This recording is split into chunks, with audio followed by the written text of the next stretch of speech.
On today's episode of The Unwritten Rule, got a big Mizzou football news show to break down. We've got some guys going to the NFL draft. We're going to talk all about them. A couple of rumors, just kind of stuff we're hearing through the grapevine. We'll talk about some transfer targets too. Maybe some guys left on Mizzou's radar for football who they might be able to bring in to kind of boost their roster ahead of 2024. We're also going to preview the men's basketball game. We got conference play starting. Finally done with these non-con games. See how the Tigers can turn it around. Mizzou faces Georgia at noon on Saturday. So we'll have a little preview of that game. And then we'll do quick hits. We got jerseys, best beats. Or sorry, not best beats. Fantastic Four picks. I read the thing wrong. Our main birds of the week, the best things we learned. And yeah, all that stuff to dive into. It's a great show for you guys to get your weekend started. I know it's kind of, now we're in information season where we're just going to try and process, all the stuff we hear and see, kind of what holds water and what maybe doesn't. So we'll dive into everything, talk about the guys going to the draft as well. So great show. Before we get started, quick word from our friends at Bet Online. With the NFL playoffs right around the corner and the NBA season in full swing, Bet Online has you covered with all the up-to-second odds, news, and scores. We just had to change a couple of our Fantastic Four pick lines because Bet Online was updating them for us for those NFL picks. But with additional odds, lines, trends, and info on both desktop and mobile devices, you can access the world's best wagering information anytime. So head to Bet Online today to get in on the action and see all the updated odds. Remember to use our promo code BELIEVE, BLEAV, BELIEVE, to receive your 50% welcome bonus on your first deposit. Bet Online is great. We love Bet Online. We use it for all of our best beats, Fantastic Four picks, and it's where the game starts. And with that, the Unwritten Rule starts right now. Marcel, where are you going with that disc? You are not putting that on again. Marcel, okay, if you press that button, you are in very, very big trouble. Attention. Everybody stop what you're doing. It's time for The Unwritten Rule, a Mizzou sports podcast brought to you by the Believe Network, alongside Peyton Haverman and Kenny Van Doren. Here is your host, Jack Knowlton.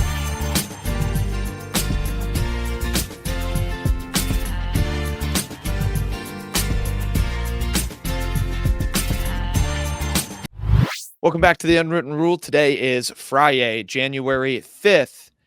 And here's a lesson to all of you prospective journalists that may be watching out there, that your work sometimes comes full circle because our certain football beat writer, former football beat writer for Mizzou on this show has had his reporting recirculate in a big way.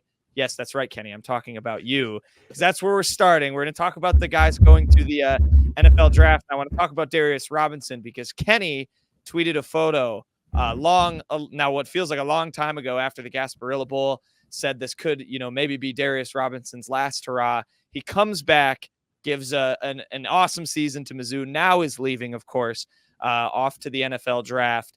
But he put that photo out there. Drinkwitz was circling that photo.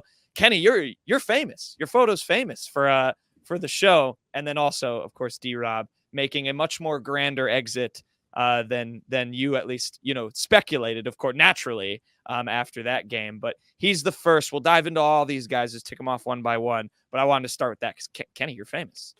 I am famous. I think Drinkwitz, I think it shows that he didn't go to a journalism school.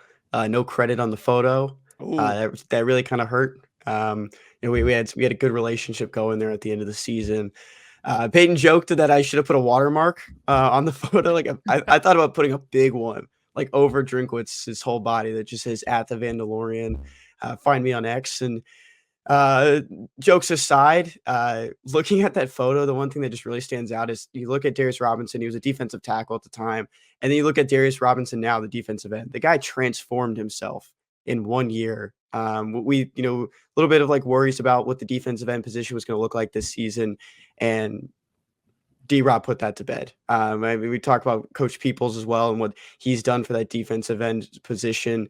Johnny Walker Jr. winning the defensive MVP in the Cotton Bowl. This position going into the bowl game last year was one that was a lot of head scratching. There's going to be defensive tackles playing this position, and a year later, it just looked really good. And Darius, through all of it, improved his draft stock. He could have gone to the draft last year. He had a Senior Bowl invite last year, not for the Reese's Senior Bowl, but there was the Shriners Bowl, and But now, I mean, the guy has improved his stock, and he's going to get a better chance in the NFL. Yeah, pretty much nailed it there. I mean, I remember Blake Baker saying last year, during a press conference, he thinks if Darius Robinson comes back, he could really develop into like a day 2 or maybe even a first-round pick. I don't think he quite got to a first-round pick status, but Darius Robinson was certainly, I mean, blew my expectations at least out of the water at the end. It's always just a risky thing when you try and just do a position change like that, but Darius Robinson was up for it and he knocked it out of the park.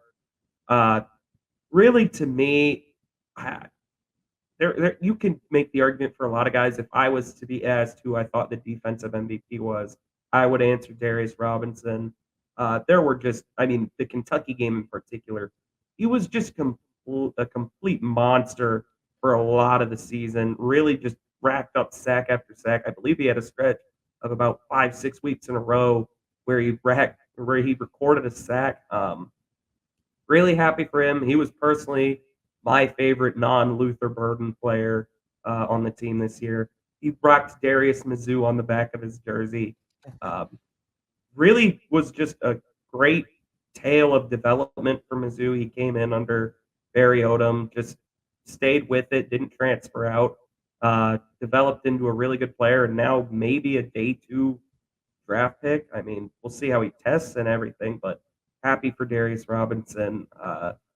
Gave pretty much everything he could to Mizzou. I don't think there's any debate on that. Yeah, left it all on the table for sure. 115 tackles, 13 sacks across 5 seasons with the Tigers. He'll be at the NFL Draft Combine as well. I don't know. Maybe we'll get I would love to make my way there just in general. I love the Combine. That's a side note, but it'd be fun to watch some of these guys. And you mentioned day 2 in the NFL draft could very well be dominated by Mizzou. We had Ennis who declared. We talked about that in the last show. But then one of the other guys on our list for this show, another guy that declared, Kris Abrams-Draine, of course. He announced that, I believe, just today. We're recording on Thursday. Of course, a stud in that secondary for Mizzou, switched from wide receiver, of course, and just absolutely made that position his own. Obviously, I don't think you guys are shocked, but he's another guy, certainly. I know even like last year, there was early mocks that had him like as a day 1 guy. So I know, at least his NFL ceiling is potentially pretty high too. People don't know this about Cat as well, is that he played quarterback in high school. Dude's just an athlete. He can't coming over from Arkansas. The guy is also just such a fierce competitor. Talking to Cad, I mean, it's the state of Arkansas, not the school, but talking to Cad, he's like the just quiet, low key, just chill guy. And then he's on the field, he's playing with a separated shoulder. It's just like good cop, bad cop almost. This aggressive dude on the field, laid back, low key guy. He was someone maybe an opportunity to come back and just improve his stock even more. But when the opportunity is there for the NFL, especially with where the mocks are going and what you're hearing for yourself, you take it. And Cad, showed out these last 2 seasons for the Tigers. Yeah, no, definitely agree with that. He's someone that definitely could really boost his stock just at the combine, I think, because I know I have seen that some people are concerned about his measurements potentially. But, I mean, just turn on the tape, man. This guy's an absolute gamer. It was really pick your poison for quarterbacks when you had to throw at Ennis or throw at Cad. As Ennis said on the Power Mizzou live stream with Gabe DeArmond and Gerard Hamilton, they, for some reason, chose to throw at Cad a lot. And Cad, very much more often than not, made them pay. He was someone that we thought might have gone to the NFL draft a year ago as well. Came back, helped Mizzou get its biggest win in God knows how long. He again, someone I don't think really left a lot of meat on the bone, so to say, at Mizzou. I think he accomplished everything. I really wonder, Ennis and Kris Abrams-Draine, I can't think of a duo in Mizzou history at corner that would be any better. Someone, obviously, we're very much new school, but I don't really know if I can't possibly imagine there was a better one than that. There'll be one next year, and Marcus Clark and Dre Norwood. Where's Toriano Pride in that? Yeah. He's not going to be a part of it. He's going to be the third Really? guy, nickel Yeah. corner. No. I want to correct myself though, real quick. He's from Alabama, not Arkansas. I meant to say Alabama. Oh yeah.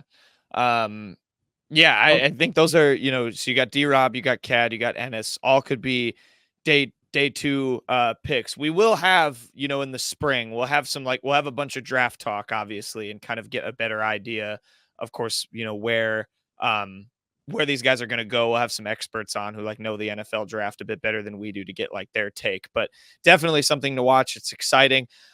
Two other guys as well, JC Carlisle, Niles Gaddy, both declaring for the NFL draft as well. Two great parts again of this Mizzou defense, kind of, maybe trying to take some momentum from that into maybe getting picked up in the NFL. Again, it's so tough to tell in January where these guys might end up in April when that draft happens. But your thoughts on those two leaving? I think we knew Niles. I think they're both out of eligibility. I can't remember if Carlisle can come back, but I believe Niles is for sure out of eligibility anyway. Yeah, I got one thing on Niles, and I made this joke before that you'll always have the Middle Tennessee game. That was a game that Niles Gaddy just balled. 3 total tackles, 2 tackles for loss for 15 total yards, and 2 sacks for 15 total yards. The guy was an animal and won SEC Defensive Lineman of the Week. Guy who's been a journeyman his whole life. He kind of reminds me of DJ Coleman coming over from Jacksonville State the year before. And I mean, the guy was good defensive end depth, and that's just what they needed from him. And I thought this was a fun note too. He started his career at Tennessee. I had never heard that before. Yeah, we didn't know that. Research before this. But Niles was a guy who's kind of just all around the ball early on in the season. Didn't really see much of him, but he had a play here and there throughout this year. Remember when he didn't wear gloves, and we thought that was so interesting? He had and then the next week, football guy. Next week, he had the gloves and a sleeve on, and the whole game was changed. Got cold. Yeah, no. On Gaddy, he was just really a perfect piece for just Mizzou and Blake Baker. Really just tried to moneyball approach the defensive end position. They didn't have dominant guy on paper dominant guys coming into the year. Isaiah McGuire had left.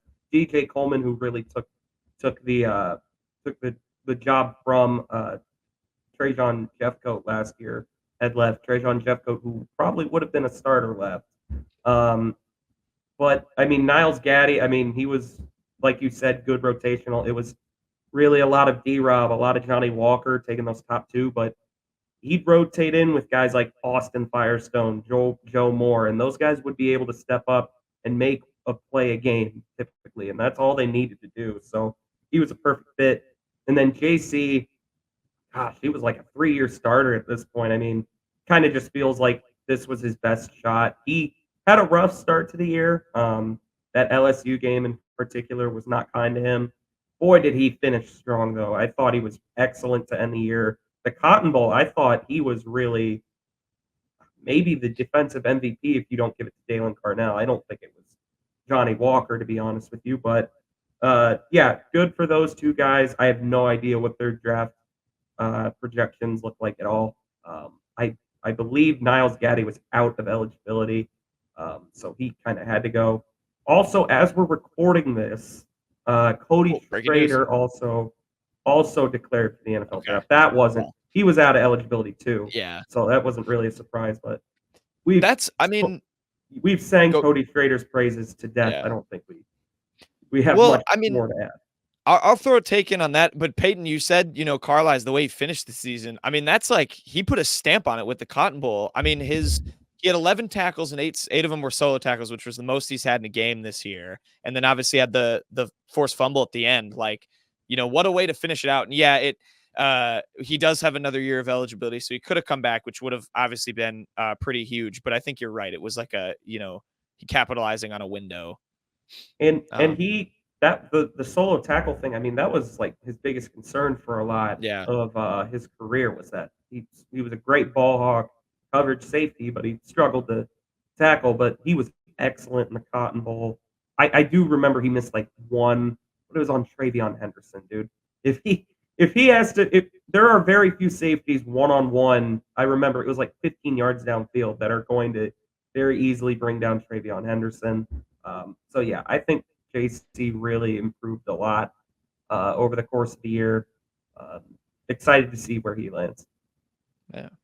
I'll throw this take out on Cody just because it's timely now that he is officially declared for the draft. I think the kid's got himself drafted just with his attitude, his work ethic. Like, I think an NFL team looks at that and says, this guy's clearly not going to be a detriment to our roster. Worst case, he's just going to push all of the guys in front of him to be better.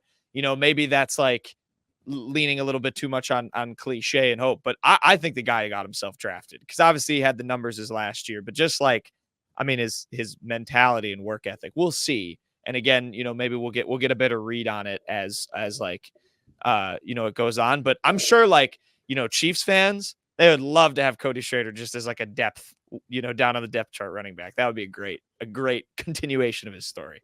I call him a gym rat, first guy in, last guy out. Always on the field. I bet we're gonna hear a couple things about Cody going in the next couple months.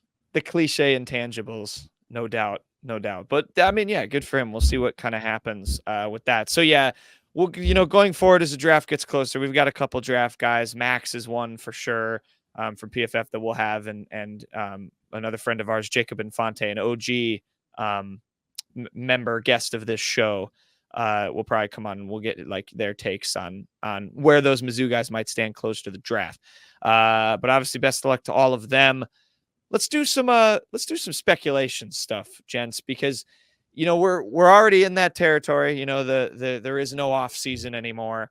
And when you're as good or when you're as good of a team as Mizzou is and had as good of a season as Mizzou has had, you're going to get a lot of rumors, especially about your coaching staff and where they might go. There's been some stuff about Blake Baker. Peyton, I'll turn to you first. I think we've done a fair bit of speculating on that in terms of, they've obviously gotten the new contracts, him and Kirby Moore. And Gabe Diarman came on here and said, in college, that doesn't necessarily mean, everything's set in stone. There's ways to get out of contracts in college sports that's a little bit different from the professional ranks.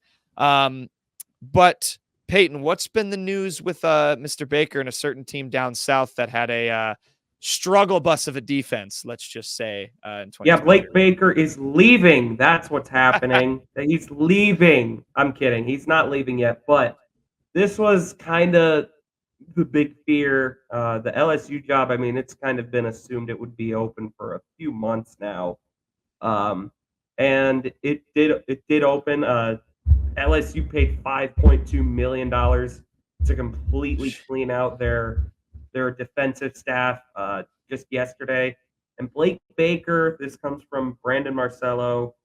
He's a national football reporter at 247.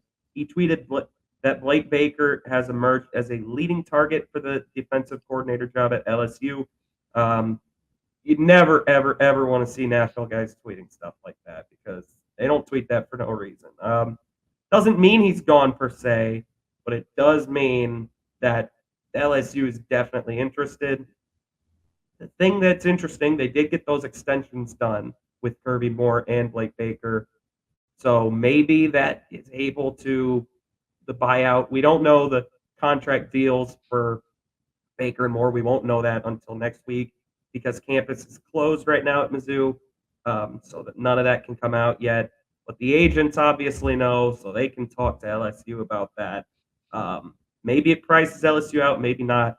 We'll probably have resolution on this very quickly because once national guys tweet out stuff like that, you tend to hear about the end result. Hopefully, it's priced out for LSU, but you never know. This is like the one job that's not a head coaching job, obviously, that I would be scared of when it comes to Blake Baker. He's got a lot of ties to Louisiana. His wife played soccer there. Obviously, he was fired by Brian Kelly there as a linebackers coach. That is something worth mentioning. But, Brian Kelly's at the door with a bouquet of flowers, clearly. Yeah. Yeah, and I wanted to read this quote from a Gerard Hamilton article in Power Mizzou last week. It comes from Blake Baker. A lot of it honestly has to do with my happiness and my family's happiness in Columbia. There were some possible other opportunities out there, but Coach Drink is a phenomenal guy to work for. He's first class in everything he does, And really, I feel like we have unfinished business still here at Mizzou. So all in all, I never really considered going anywhere else. To me, I kind of said the same thing last year when I signed the contract extension. Essentially, it was a no-brainer, and I'm really happy to be able to do that. In the world of college football, especially today, things can change that fast. Interests can pop up, dream jobs can open, jobs that are a little bit better for your family. And when we talk about the connections, Louisiana, that's something that really pops up from what Peyton said. And I mean, that's just how quick things can change. Yeah, I mean, I think that's just the key is it's kind of like with recruiting where it's not official until the kid signs on the dotted line, no matter what they say. With contracts in college, it's like if they have the money and they're willing to pay it, they can make that happen. And I think that at the doorstep with the bouquet of flowers is a perfect analogy. And now we just have to hope that just like me at prom, it gets slammed in Brian Kelly's face instead of him taking that job and going. I'm kidding, but yeah, I mean, we'll see. We'll see. Is there anything else? I mean, whether it's Kirby Moore, Peyton, you have another thing on. I was just going to say, yeah, DJ Smith, he's co-defensive coordinator for a reason. Should Blake Baker hit the door, just head down to Baton Rouge, there's not going to be a big search for a defensive coordinator. People should know that very quickly. It's going to be DJ Smith. Kenny has mentioned that before as well. They love DJ Smith. I think DJ Smith has really earned that job. Really is just an all-star staff Mizzou has assembled. There's 9 good coaches and Eric Link on it. So that's it. They put themselves in a good position. They'll need to reshuffle some things. I'm sure it'll affect the portal approach, but it's not the end of the world if Blake Baker leaves. It's not ideal, but it's not the end of the world. Yeah.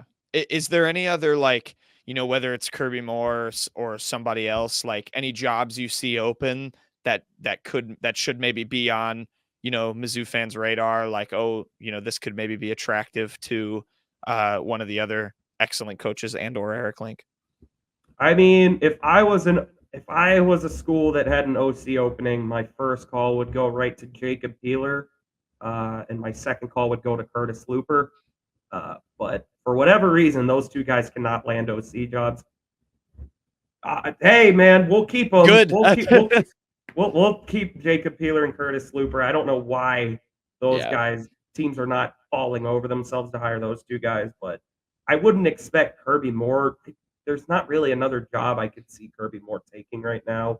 I know the LSU OC job is open, but Kenny, he obviously covers LSU recruiting down there. I believe he said that that's expected to go to their QB coach. But I wouldn't worry too much about it. If Mizzou can wind up keeping Blake Baker, their staff is probably going to remain completely intact. Yeah, that's Joe Sloan that I was talking about. And also there's also other openings on the defensive staff. The cornerbacks coach, safeties coach, Blake Baker would fill 2 of those voids as a safeties coach as well. Matt House, who was the DC, was also the linebackers coach. That's something that LSU was looking for at Mizzou. The co-defensive coordinator, DJ Smith, is that linebackers coach. So it's just a lot of moving parts for both these teams if Blake Baker goes down there to Baton Rouge. And I don't know if there's anyone on this Mizzou defensive staff that could be, swayed into going down there, being paid a little bit more. We talked about the salaries not too long ago, and Mizzou's defensive coordinators and just all assistants were among some of the top in college football. And we don't know all the details and the inside that they're doing, but right now it's just Blake Baker's name. Yeah, I think this is an example of, this is what Drink is saying, you got to hold strong here. This is if you want to elevate to the level that at least LSU thinks they're at, and these other, traditional powerhouses in the SEC think they're at, and that you want to be at, you say to these guys, hey, stay here. We're building something. You can be a great coach here. You don't have to go to LSU to continue going upward. You can do that at Mizzou. So hopefully Blake Baker stays, obviously, but definitely something to keep in mind. Other things, we had someone in the YouTube comments ask about this stuff, and we're definitely, again, speculation season and transfer portal season is bigger than ever now with the way players can move around. We talked about Chris McClellan. I think we mentioned Nate Noel last week too, taking that visit. That visit's actually, I believe, this weekend on January 5th.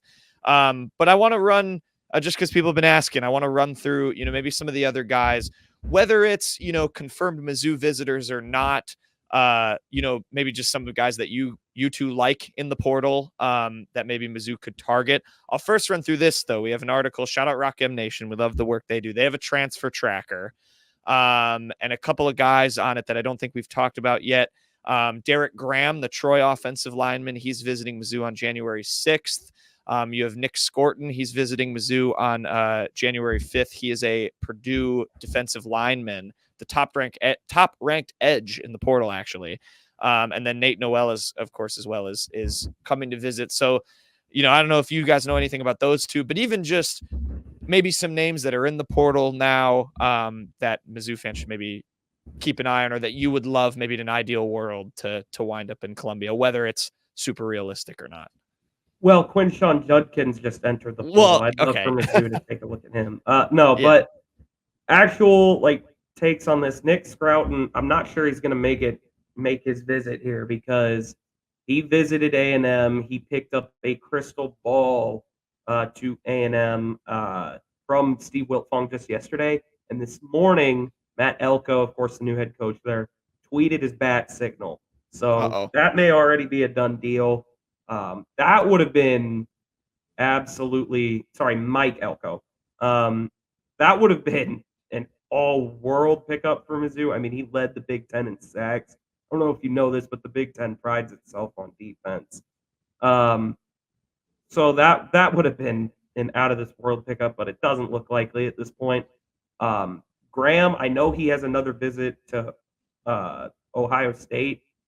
If just judging from what we watched at the Cotton Bowl, they could sure use some O-line help. So we'll see what happens there. Hopefully they can get him on campus, because, I mean, if you get Graham, you're probably looking at your O-line being set for 2024. It'd be from left to right, Caden Green, I'd assume Graham, Connor Tollison, unfortunately, with his snapping problems. Then you'd have Cameron Johnson slotting back in at right guard, and you'd probably have Armand Membu out at right tackle still. So that would be a nice pickup. I don't know of anything else Mizzou's targeting right now. I mean, you kind of have to assume that this Blake Baker situation, until that's resolved, may not get a ton of info about Mizzou targeting someone. They got to know who's in place at DC first. I always like the saying that they tell recruits is that you're not committing to the coach, you're committing to the program. And I think that's something that a lot of these coaches have to tell these kids. Like, my job could be up in the air tomorrow, and if someone could replace me, I could go somewhere else. And for some of these defensive guys, these defensive line coaches, Al Davis, Kevin Peoples, they're still there. And that's a need right there, is the interior at the defensive tackle position, also on defensive end. We talked about it 2 weeks ago. We brought it up last show. What they kind of needed. They needed defensive tackles. They needed defensive ends. They have guys coming up, but they still need that depth. And that's what they've been relying on the last 2 years that's made this defense so good. The thing I liked, we still haven't, Javon Foster will declare for the NFL draft. It'll happen eventually. He's out of eligibility. We're still just waiting on the official announcement, as every athlete has been doing. I think the pickup of Derek Graham would be incredible. Just continuing to improve this offensive line. You got guys coming up as well.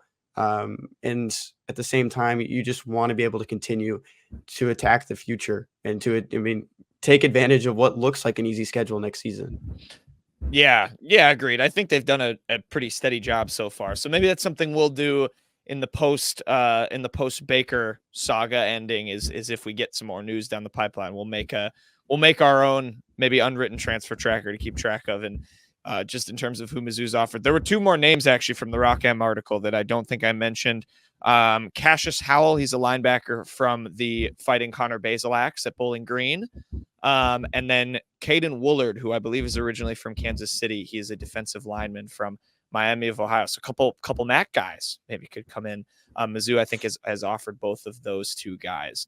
But we will see. We'll keep an eye. Sorry, you got some, Kenny? Yeah, I did. I wanted to actually give you guys just like two names to look out for next year on that offensive line as depth pieces. I mean, I think Logan Reichert is ready. I'm not maybe not ready to start, but maybe really just kind of fill into another role. If he can snap, I mean, Logan Reichert's a big body, and he's proven that he can be a guard, and he's a big dude. At the same time, he might not fit the mold, but I also like Brandon Solis, another guy from that same 2023 class. Just someone to kind of monitor as a good depth guy, maybe someone that could pick up some snaps and injuries or late into games next season. Okay, yeah, we'll keep track of everybody. I think maybe a transfer tracker in our own notes or just whoever gets offered. We'll make sure to just note going forward, especially with no more football games to recap. We'll segue just as the seasons kind of are naturally segueing for Mizzou. Now we're kind of in the full swing of men's hoops after non-conference play because football's over. That we'll be diving into that much more. With men's basketball, because conference play starts on Saturday. Mizzou taking on Georgia at noon. That's on SEC Network. A game that I think is a good start, the way I look at it for Mizzou in terms of what Georgia offers. I have some numbers and some people to watch, Kenny and Peyton. Do you want me to run through that, or do you want to just give maybe catch yourselves up on some basketball takes now that we have some more time to we've had some more time to focus on them, with football being done. You go first. You want me to run through my names and numbers? Okay. This is just a little breakdown of Georgia. This is why I think Mizzou is this is a good matchup, at least to start out conference play. Georgia, they're 10-3. They're ranked 86th in KenPom. Actually, I forgot to check that. It might be higher or lower now because there's been games. They are 121st in adjusted offensive efficiency, 57th in adjusted defensive efficiency. So kind of meh in both. The stat I really want to point out that kind of is glaringly bad. They rank 233rd in the country in assists per game. They only average about 12. It's not very good. They don't move the ball very well. They're just kind of a meh team, even though they are 10-3. They haven't really played anyone. All of their losses are to Division 1, Power 5 teams. They are on like an 8-game winning streak, but again, the only Power 5 program they've played in that time was Georgia Tech. Three And names for y'all. And Florida State, sorry.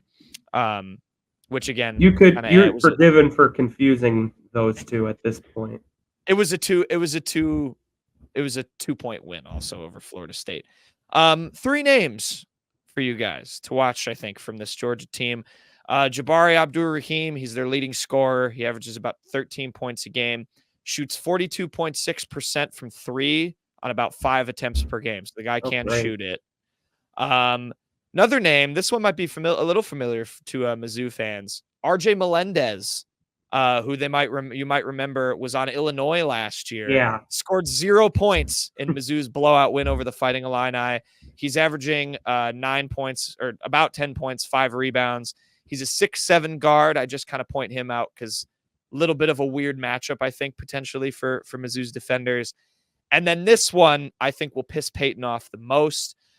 He is, I think, Georgia's main guy off the bench. His name is Blue Kane. Kane is his name. He was a 4-star freshman in the class of 2023, averages about 7 points and shoots 36% from three off the bench.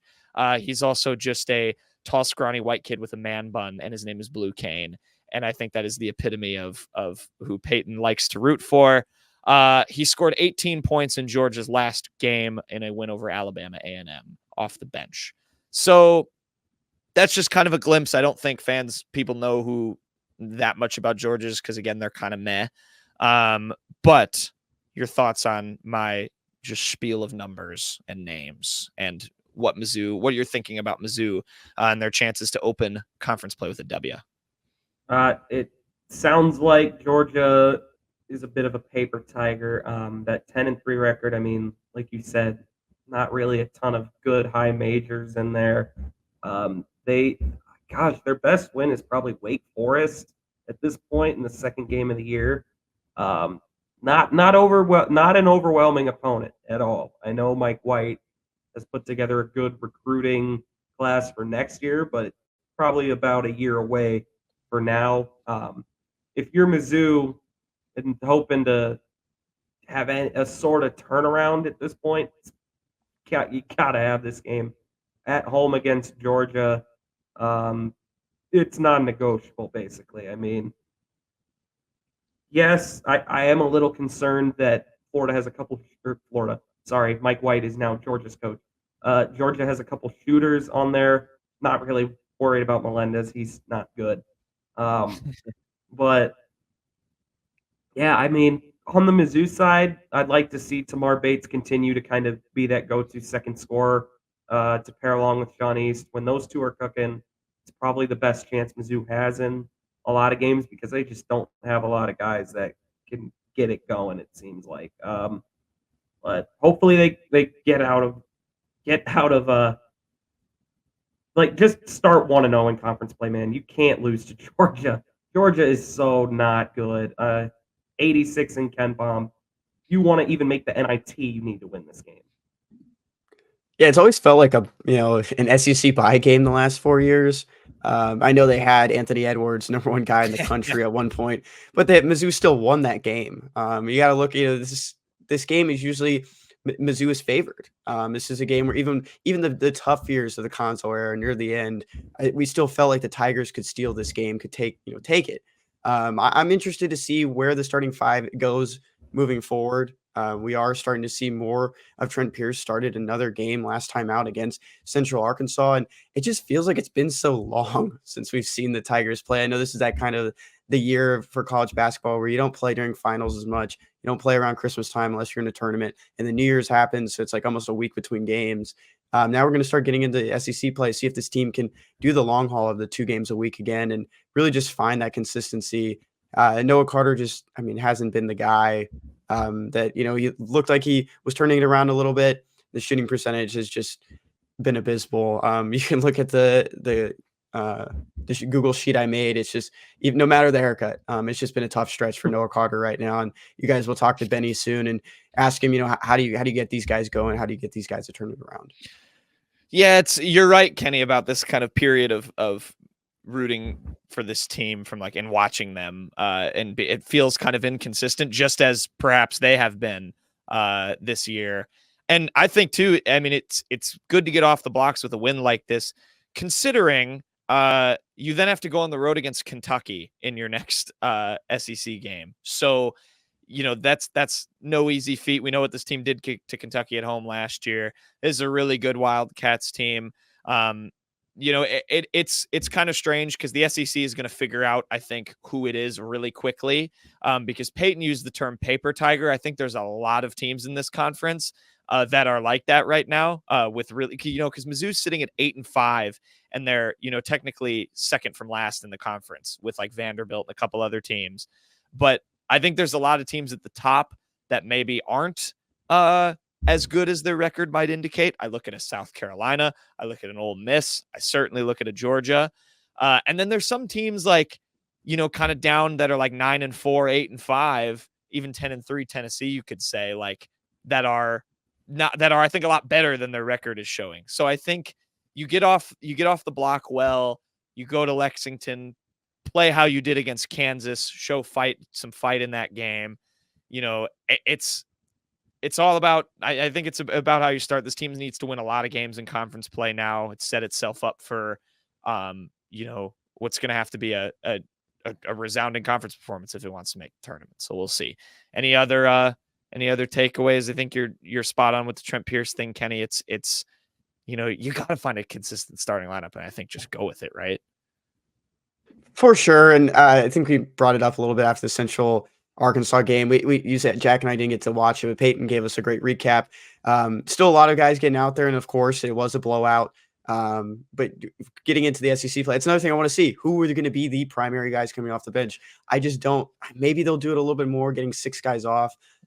I don't think that's the best thing to do. And we've talked about that. And maybe we'll have Drew King back on here down the line, and maybe he can give us some better understanding of where this rotation goes as the SEC play draws on.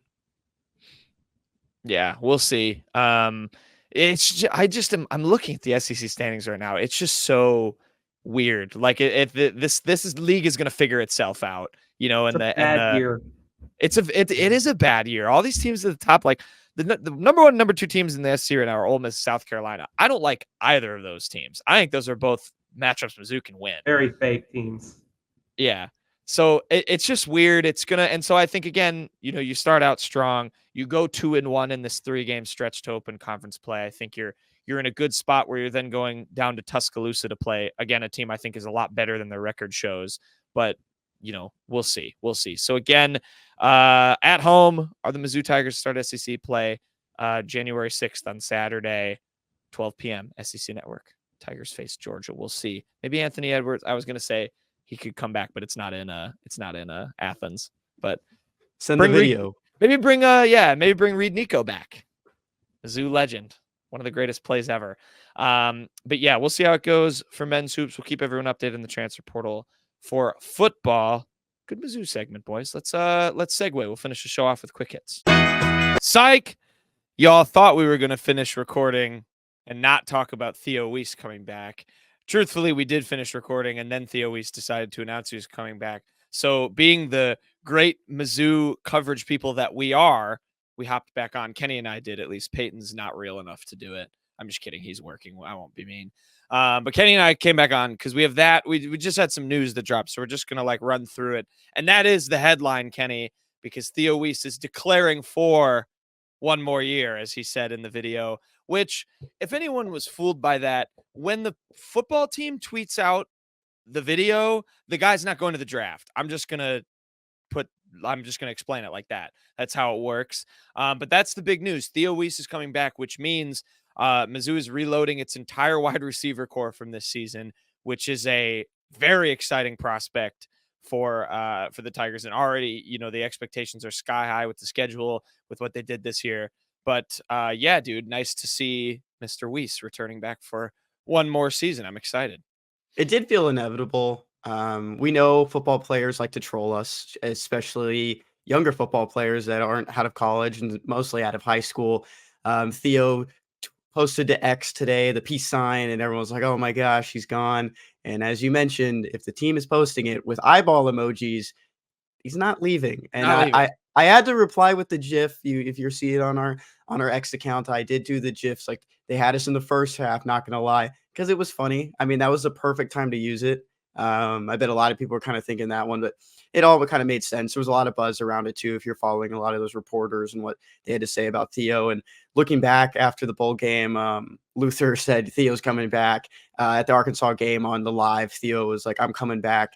He thought over the last couple of days and realized he's going to use that last year of eligibility with the Tigers. And I said it last week. I thought he was really the unsung hero of this offense when you needed that ball, when you needed that aggressive catch downfield to pick up a lot of yards. If Luther wasn't there, if Marquise Johnson wasn't there, even before those guys, I think they were looking to Theo just because of how strong of a receiver he was, how physical he could be on some of those balls to get you plays downfield. On the season, he did appear in all those 13 games, 49 receptions for 682 yards and 6 touchdowns. His longest reception was for 77 yards. The guy was an animal this year. You look back at what he didn't really accomplish. He probably wanted to accomplish a little bit more at Oklahoma, got into the portal, got an opportunity with Tigers to be that wide receiver too, and he did just that. Yeah, I mean, I'm super glad that he's back. I think he seems also just like a really good culture guy. I mean, the team culture in general just seemed like it was pretty great. But I think, I don't think he was exaggerating when he did that hype video. It seems like he really came in, bought in. Like, he wasn't a guy coming up from a mid-major or anything like that. Like, and I use the term mid-major in football way too much. I know it's different, but like a non-Power 5 team.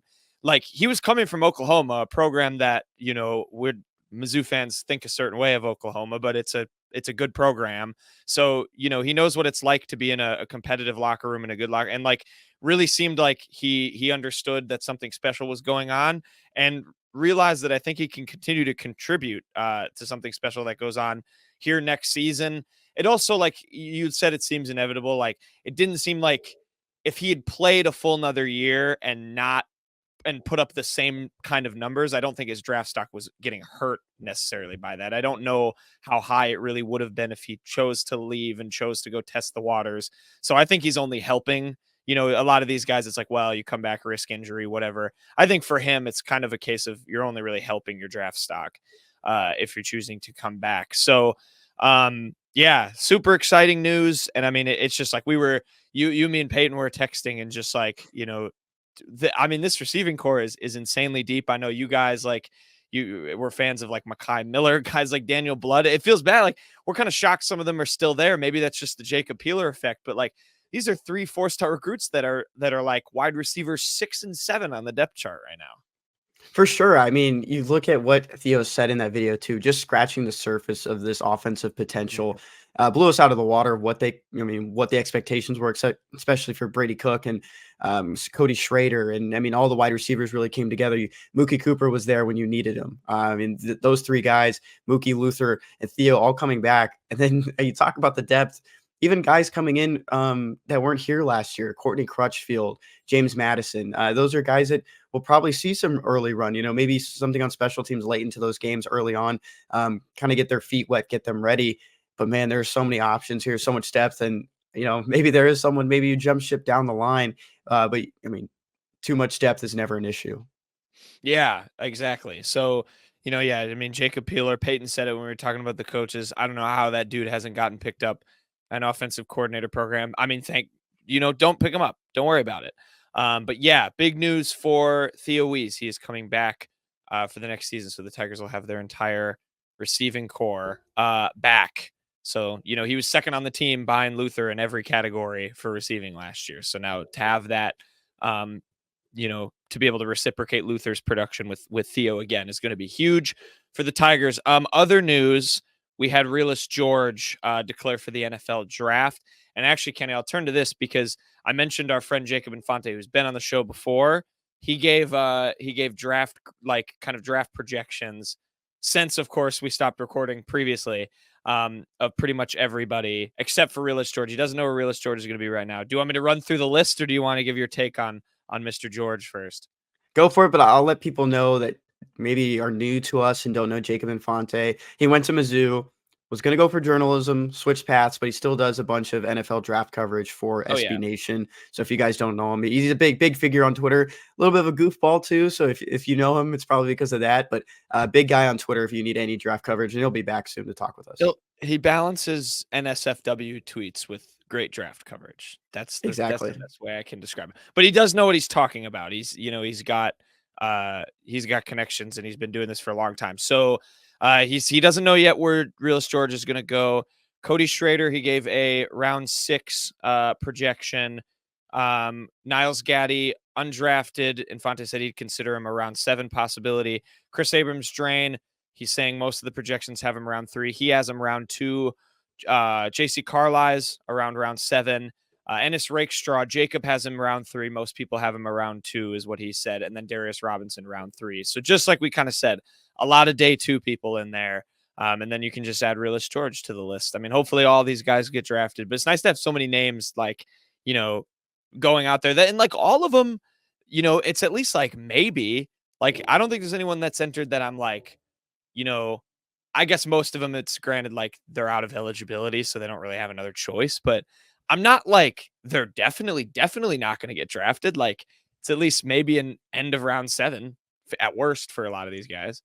Yeah, that's how I felt about Niles Gaddy earlier when we were recording. I was like, you know, maybe a DJ Coleman situation, ran out of eligibility, going to test the waters pro. And I mean, if there's guys out that are looking at him, I mean, great for him. I just always kind of saw him as a depth piece, but maybe there's a lot more on the table for him and what he could accomplish. For Realist George, another guy who ran out of eligibility. I just love the story of Realist George. I don't think a lot of people remember this or even know, but he was he joined Miami as a fullback. I don't know if you knew that one. I didn't know that. So he was a fullback. So sometimes I think he's shown up on the field on offense as a extra blocker, just a big guy in the backfield to run through someone.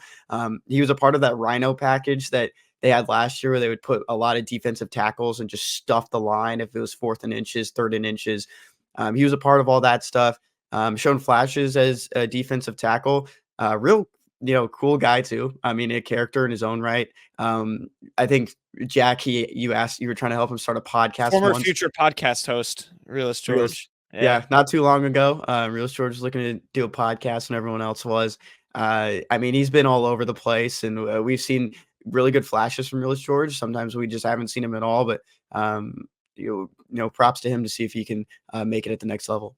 Yeah, I mean, it's nice at the very worst. It gives us content because we can just speculate where all these guys are going to go in the draft. So I'm not complaining. Maybe we can we should be like the sickos and be able to get credentials. Like the sickos get credentials, just go on the field and then tweet about the mascots. Like we need to do that for the NFL draft and just tweet about, I don't know, why isn't Realist George, or like go to the combine and be like, why isn't Realist George here? And just spew Mizzou propaganda. Like take mental photos of every single GM. We get on the ground, boots on the ground, and is it in Indianapolis still? I thought they were going to move it, but we're going to say Indiana. I looked that up real quick, but I think it's in Indianapolis still. I thought there was some talks about moving it. Boots on the ground. We're talking to GMs. Why isn't Realist George here? Why didn't you ask him to be at the draft combine? Are you guys doing your own combine, the Realist George combine? Maybe we can learn a little bit more down the line about where Realist George would go. I mean, that would be a fun jersey if he can stick around in the NFL, stick on a roster for a little bit. We get you pro day too. They'll do the. Oh, I meant to say that earlier when we were recording. This will be probably one of the most memorable pro days in the last 10 years for Mizzou. Yeah, agreed. It could be interesting too in 2025, I guess, for Luther, depending on how high his ceiling could get. It is in Indianapolis for 2024. Okay, so cool. Same old. They shouldn't move it. That's a good tradition. Indianapolis is great. That's great for the combine. It's a perfect combine stadium. Last thing, Harrison Mevis. He is going to the East-West Shrine Bowl. So one of those kind of like the Reese's Senior Bowl type, just showcase games. He accepted his invitation in the last couple of hours after we stopped recording. We talk about it in quick hits. But like Peyton asked us who our favorite Mizzou athletes were in our time there. And Mevis might be mine. I'm going to be really sad when, the first Mizzou game next year and Mevis isn't the kicker. I am getting on Blake Craig the leg, start the nickname now. So I will embrace the next kicker up. But Mevis, I mean, those are big shoes to fill for Blake Craig next year. He was awesome. I think, obviously had some up and down stretches this year. And I think with a kicker, as usual, it always is like, that's what people always remember. He had a great season still. And without one particular kick from him, Mizzou doesn't have the year that they do. So good for him for accepting that. Yeah, I wanted to throw out one thing about Blake Craig. When they were having those fun little activities going on at the Cotton Bowl, they were playing kickball. I don't know if you saw the video on the social media pages for Mizzou, and you heard Drinkwitz go, okay, Blake Craig's turn. They pan away. I was so mad because I felt like he would have kicked a bomb. Yeah, they should. They just kind of panned to something else, and I was like, that's good propaganda. Maybe he didn't. Maybe he didn't kick a bomb, and that's why they switched it just in case. I want to make him look bad, but I'm sure he has the leg to just boot Craig the leg. Kickball. Exactly. Here's the date for the East-West Shrine Bowl. It's Thursday, February 1st. We also mentioned a little bit a couple shows ago that Harrison Mevis was also invited to the Hula Bowl, which is on January 13th, and that's going to be in Orlando at UCF's field.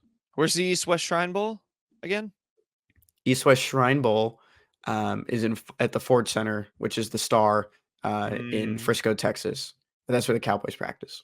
Frisco versus Orlando? I don't know. I guess you're kind of getting. I think you can do both.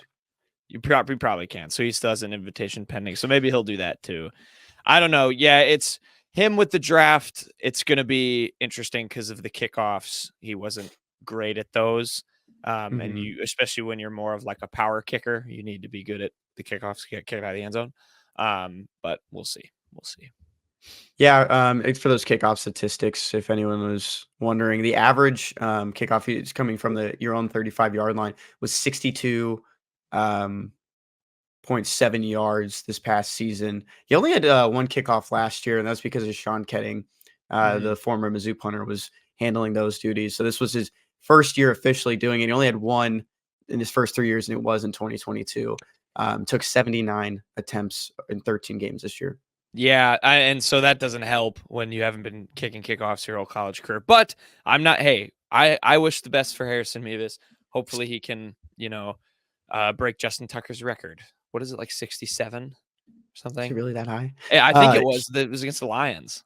Yeah, he still has one more year of eligibility. He isn't on that list that Wendell Shepard, our friend from the Columbia Missourian, is putting out there that officially has entered for the draft. You can get those Oh yeah, invites. We mentioned it. I don't think Darius he has Robinson, yet.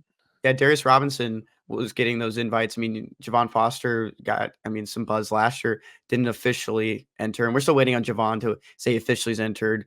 Javon Foster, that is, for the NFL draft or declares for the NFL draft. He is out of eligibility, so it'll come soon. Yeah, Mevis hasn't yet, but he can't. He's out, so I don't think he can come. He can't come back. He has a one more year of eligibility. Does he have one more year? 2024. Yeah, so you forget he is a year younger than we were at the University of Missouri. Oh my God! Wait, yeah, I had that backwards. Because you're right. Because we had Tucker McCann as last year, didn't we? As for the kicker. Okay, so Yeah. maybe we delay Craig the Leg by a year. Who knows? Gets better at kickoffs. We'll see. So yeah, I guess stand by on Mevis, but he is going to some of these like showcase events. So we'll see. With that, did we miss anything, Kenny? Anything else break while we are talking? Something probably will in about 5 minutes once we click off. Yeah, once we're done for the night. No, I haven't seen anything else. All right. Well, with that, if we missed anything, it's getting saved till Friday, and we're sorry and blame people for doing news after typical business hours.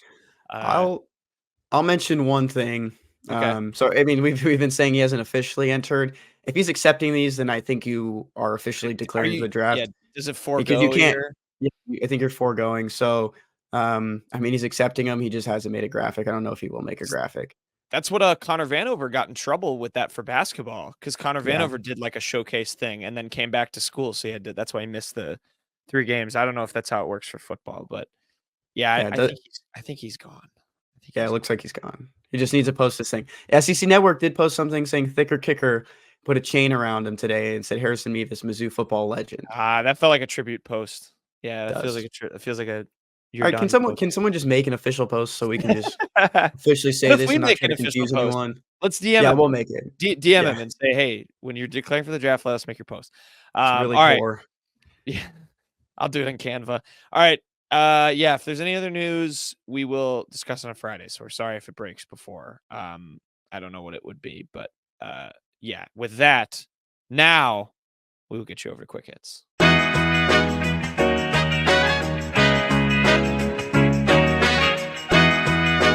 Okay, quick hits time. Kenny, what is your jersey of the week? Yeah, so we didn't have an episode when this news broke, and then we didn't do it this last week because I wanted to make it my jersey of the week. Gabari Johnson, the former Mizzou quarterback in that 2023 class, entered the transfer portal, heading closer to home. The Washington native is going to play for Oregon State and the Beavers. I mean, congrats to him. Going to play a little bit closer to home. Missouri was far away. Probably not the best opportunity here with Brady Cook coming back and then Sam Horn in front of him. Another guy's, biting at his heels. So good luck to him. Yeah, that's congrats to Gabari. The thing that distracts me most about this post, by the way, is that Oregon State's offensive coordinator / quarterbacks coach, his Twitter name is Ryan Gunderson, parentheses, aka Gundy, and his handle is just @itsGundy, which I think that handle should be forfeited and given to Mike Gundy, the true Gundy.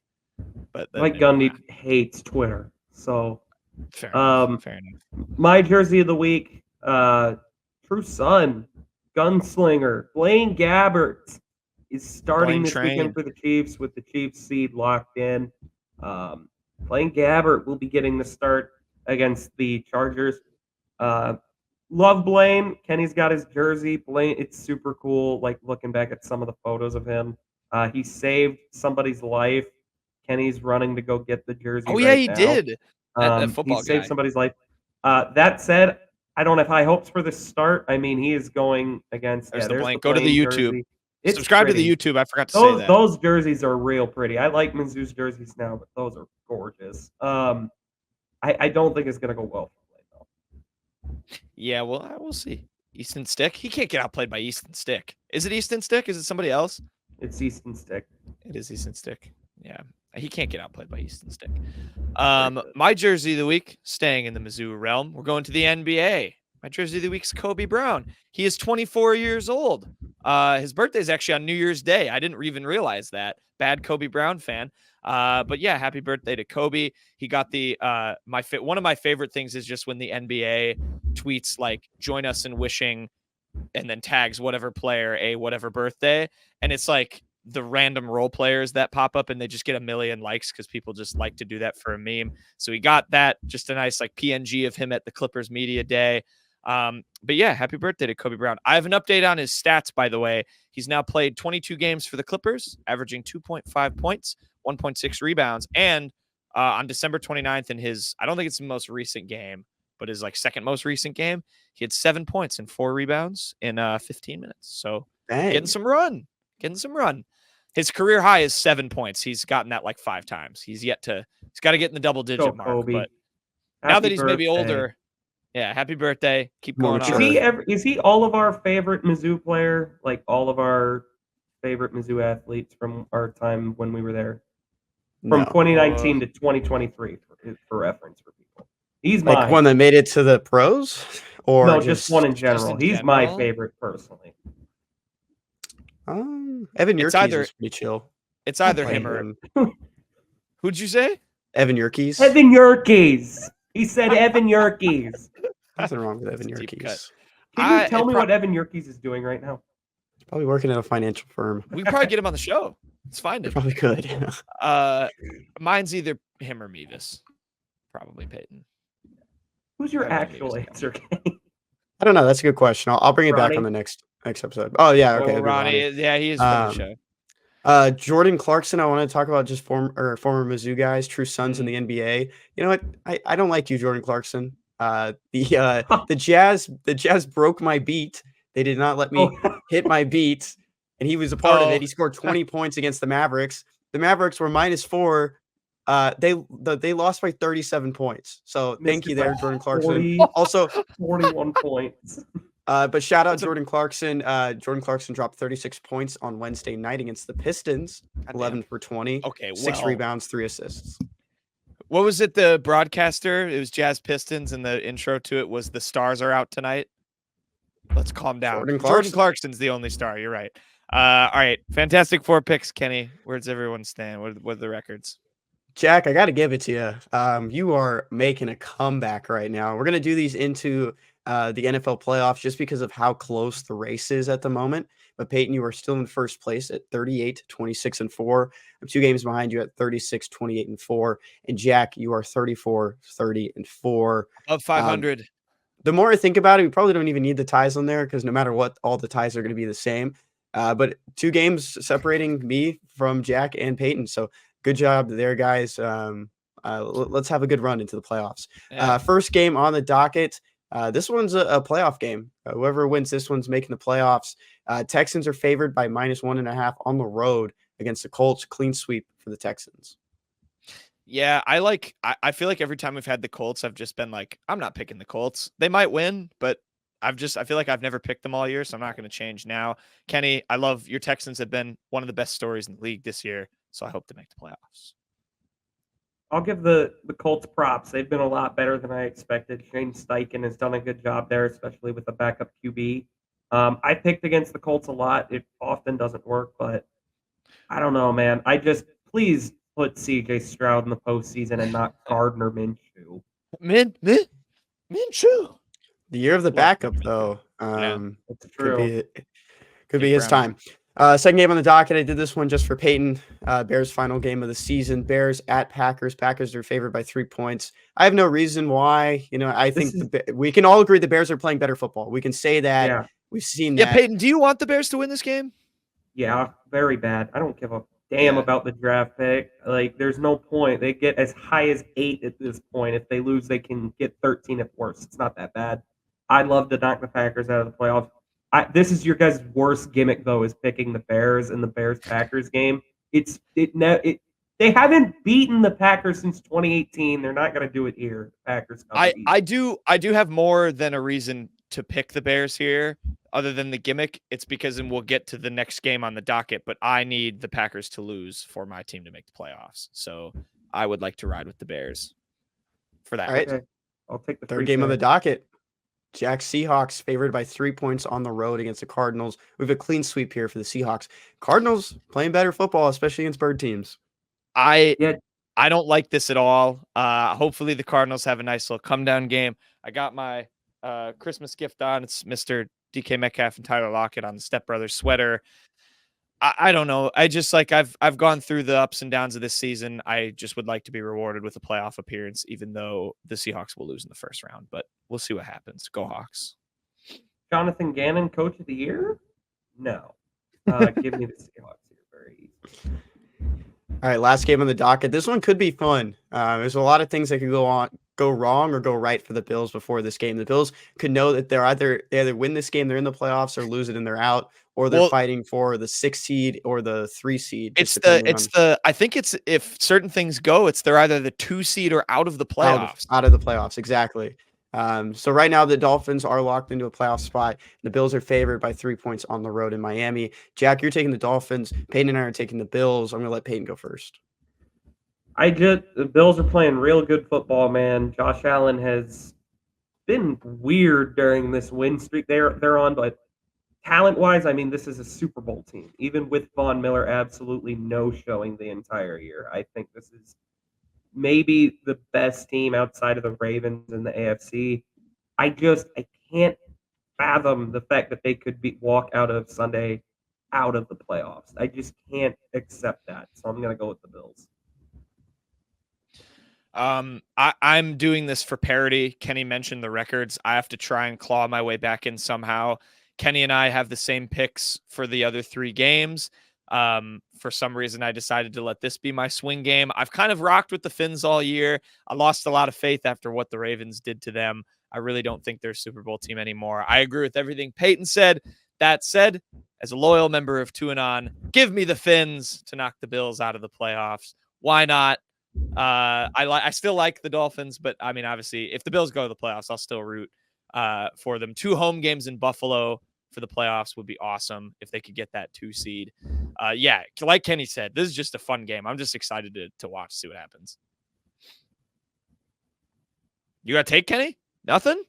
I got nothing. I was muted. I was ready for you to play Shawnee Mainbird. I thought you're just backing Peyton with the Bills. All right. Yeah, exactly. Peyton spoke for me. Yeah. All right, fair enough. Sorry, I'll let Mr. East introduce the next. I like no cap, and he's the main bird. Thank you, Mr. East. Shawnee Mainbird of the week, Kenny. All right, this one could have been under my jersey of the week, but I wanted to get Gabar Johnson in there. Former Mizzou defenseman Marcus Golden heading into a game recently wearing a Brad Smith jersey, Mizzou jersey, black with the gold letters. Marcus Golden, I mean, the guy just loves Mizzou. Mizzou made in the bio like he was part of the journalism school, or I mean, that's something you see a lot of, the J school kids do. But Marcus Golden's been around the league for a while. We know Brad Smith has been back in, I guess, around Mizzou recently too. My favorite part about this is I thought it was a Daniel Blood jersey when I first saw it. I didn't read the caption. And so then I read it and I was like, okay, Brad Smith, that makes a lot more sense. I was like, what connection does he have to Daniel Blood? But a shout out Marcus Golden for repping his former Mizzou guy. You are a sicko for thinking that was a Daniel Blood jersey. I can tell you who's 16 on defense too without looking it up. Who is?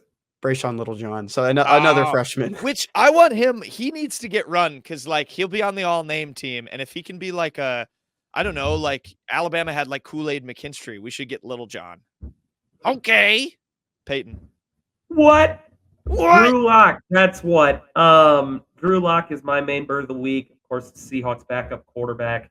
Mizzou, I don't know if you guys heard. They won the Cotton Bowl last week against Ohio State. I certainly haven't tweeted about it. After they won, Drew Lock, of course, Mizzou got Mizzou apparel and put it in his Ohio State teammates, Jackson Smith-Njigba and Draymond Jones. He put the Mizzou stuff in their locker as a little gag, fun little troll. Drew Lock, his second tweet since July. He tweeted about Mizzou winning that game. So good to see he's still paying attention, still showing some love to his school. He's a great ambassador for the university. Yeah, that'll be the biggest win any member of the Seahawks has in the last 2 weeks. So glad he gets to enjoy that. My main bird of the week, Caitlin Clark, the Iowa Hawkeye. She did it again. Balled out, scored 40 points. She loves scoring 40 points. She scored 40 against South Carolina in the Final Four, hit an NBA range step back buzzer beater to beat Michigan State the other night. Just electric to watch. She's so much fun. I love all the tweets of it's just like Pistons fans tweeting like Detroit should just tank and draft her and get her on the team. There was some controversy because like the shot got off and the score bug said it was at zeros, but then there was a perfect image of her like firing it off with exactly 0.1 left. Love a good college basketball buzzer beater. She's phenomenal to watch. I don't know, just a special player. So I had to shout her out. I think that was just last night that game was, but yeah, Hawkeyes. I think she can come back actually too. She can come back for another season if she wants. Would she not be like the first pick in the well, she draft would, right but now? like, I mean, the They're making Iowa more NIL money. money. Yeah, I mean, Iowa. I guess the it's Iowa true. NIL money might call her back, so she might just torment every other women's basketball team for another year if she chooses to come back. But yeah, shout out to Caitlin Clark for dropping 40, the buzzer beater. Best things you learned this week, Peyton. What'd you learn? All right, I got two. I'll hit the second one quickly. Tyreek Hill. I don't know if everybody saw this. His house burned down. Okay. Why is this the best thing you learned? Because listen to how it started. Bills fans are crazy, man. The ways this fire started was by a child playing with a lighter in one of the bedrooms. Why is a child playing with a lighter, dude? That is insane. It's not really the best thing I learned. It's just the most insane thing I learned. Everyone was fine, right? Nobody got hurt. Nobody was hurt either. So there is that. Also, people were tweeting about Tyreek Hill making his 8th straight Pro Bowl like he cared. Didn't Beyonce's house, like her like childhood house, burn down? I thought I saw something about that a couple weeks ago. I didn't see anything about that. I don't know. Maybe I'm tripping. But yeah, but Tyreek Hill's house was burned down by a kid with a lighter. That is insane. The other thing I had, always keep the receipts, ladies and gents. This one is near and dear to Kenny and I's hearts. Parker White, a former kicker for South Carolina. Kenny and I like to discuss him every now and again because a couple of years ago, in spite of the fact that South Carolina has not beaten Mizzou since 2018, Parker White missed a kick in his last ever Mayor's Cup showdown. He decided after South Carolina beat 6-6 UNC in a Mayo Bowl, gimmick bowl, whatever. He talked some smack to Mizzou. He quote tweeted the Mayor's Cup trophy tweet and said, "Where are you going to put the bowl game trophy?" tweet. He tweeted that in 2021. So I kept the receipts. Oh yeah, he said, "Where are you going to put the trophy, the bowl game trophy? Always keep the receipts, ladies and gents." So I quote tweeted him today with, "I hope they put the New Year's 6 right next to the Mayor's Cup. Always keep the receipts, ladies and gents." Parker White, I hate you. Don't talk smack when you go to South Carolina, dude. Well done, Peyton. Don't well talk done. Smack when you're not good either. I'm sorry, but Yeah. I had this video of him saying, staying ready, kicking like 50-yard field goals. Oh man, yeah. Don't talk smack if you're a kicker. Period. A kicker that missed a kick in unless you're Justin rivalry you Tucker. haven't won in 5 years. Unless you're Justin Tucker or Harrison Mevis doing the chop. Don't talk smack if you're a kicker. Whatever, Parker White. Keep that leg warm. It'll come in wait handy at your financial advisor job. Way to own him, Peyton. What'd you learn, Kenny? What I learned, best thing I learned this week is I'm going to help out a dear friend of ours. We've had all of the Power Mizzou guys on here. Jack and myself are rivals guys now. I'm going to the All-American Bowl practice on Friday and the game on Saturday. And, I thought to reach out to a good friend of ours, Gabe DeArmond. So helping him out with talking to some Mizzou recruits. I'll let you guys know what I hear from those guys. And maybe I can play some of that audio for you guys as well, just so you can hear it. But also just talking about the All-American Bowl games, the Under Armour All-America game happened on Wednesday, and Williams-Nwaneri was a big standout, according to a lot of outlets, even with only 2 tackles, that one solo tackle, the tackle for loss. I mean, he still had a pass breakup, looked good there. Not the most stats, but everyone was very impressed after what they considered not the best week for him in practice. Wow, that's surprising. He didn't have a very good week in practice, considering all the tape I watched. Like, I had the Zion math class moment with him. I'm like, how do you walk out of class as like a sophomore offensive lineman? You're like, oh yeah, you have to play against that. By the way, at 7:00. I want to throw out that Team Fire's QBs have a terrible day. One of the pick sixes they threw, yes, they threw multiple in this game. It was because, Waneri just got crazy pressure and forced an errant throw. He had another sequence that I saw. He just absolutely, he's an insane athlete. He's got crazy long arms, and he has some good bend, clearly, because as this left tackle went to try and block him, he literally just, I can't even describe. It was like the perfect dive around this guy. Should have had the sack. He just didn't finish. That's something as he gets a little more refined, a little more coached up, that's a sack he'll finish. But it did lead to a sack anyways. Caden Green posted on his Instagram story, game film is better than one-on-one film. Waneri was great yesterday. This guy's going to be a stud. Yeah, he's very good. I saw Courtney Crutchfield make a couple good catches in whichever one he's at too. So yeah, don't say we don't have firsthand sources, boots on the ground for recruiting, because now we do. Thank you, Kenny. Humble brag, Kenny. There you go. Yeah, well done.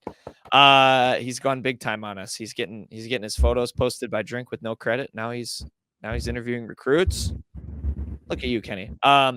My best thing I learned this week, ESPN posted their top 100 players of the 2023 college football season.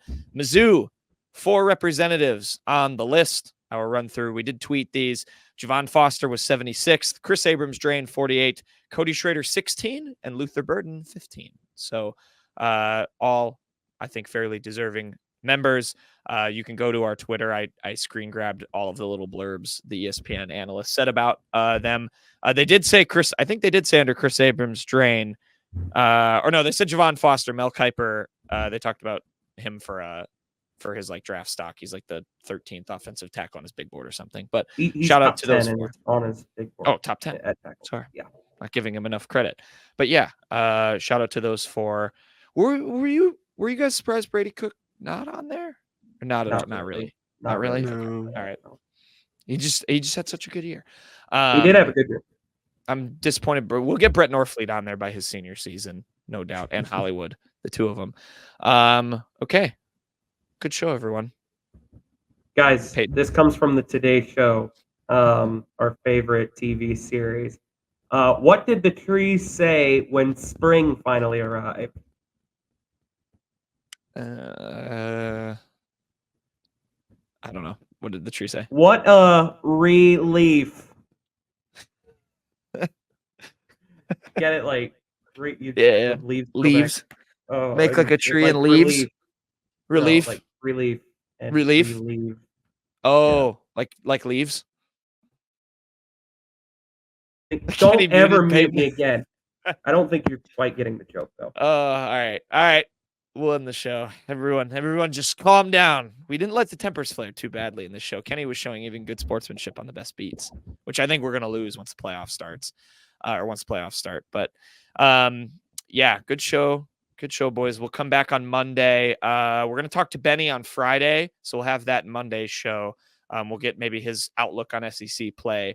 And then we'll have a recap of the Georgia game for men's basketball. Any more football news that comes down off the pipeline, we'll keep track of some of those transfers or potential transfers. People Mizzou has an eye on as well. So until then, everyone have a fun and safe weekend.